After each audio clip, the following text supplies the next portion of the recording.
Where was I? Oh, here. And that he takes it personally and he feels offended by people saying whatever.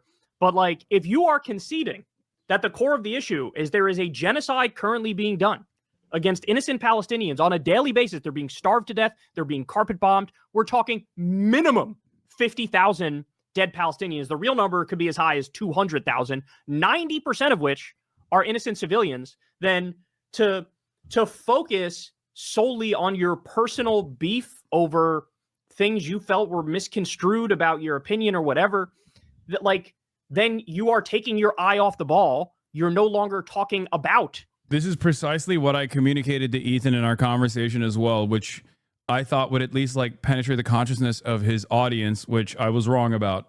That it did not. They did not give a shit.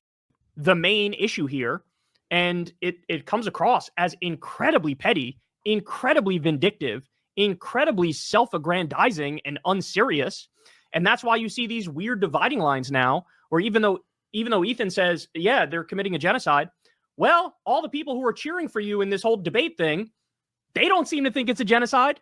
You're attracting a lot of the most psychotic Zionists in the country to cheerlead for your cause, because instead of talking about the actual genocide, the actual issue as such, you're talking about all these personal bones you have to pick with Hasan and calling him an anti-Semite and talking about other streamers that you think are unfair to you. Like, I'm sorry, bro. Nobody gives a fuck about your feelings. I'm sorry. Nobody cares. And look, I'm not just saying that about him.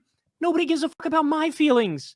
Nobody cares about your guys' feelings. Who cares about feelings? Yeah. What does that have anything to do with the fact that there's a fucking historic atrocity going on right in front of our eyes? And if we're going to have that conversation, let's have that conversation, right? Let's not get lost in the weeds of whether or not it was okay for Hasan to interview a guy that they say is a Houthi, but Hasan says is not a Houthi. That's, you're laundering the image of terrorism. Because functionally you end up bolstering the right-wing narrative and Trumpism at a moment when they are literally rounding up pro-Palestine protesters and locking them up.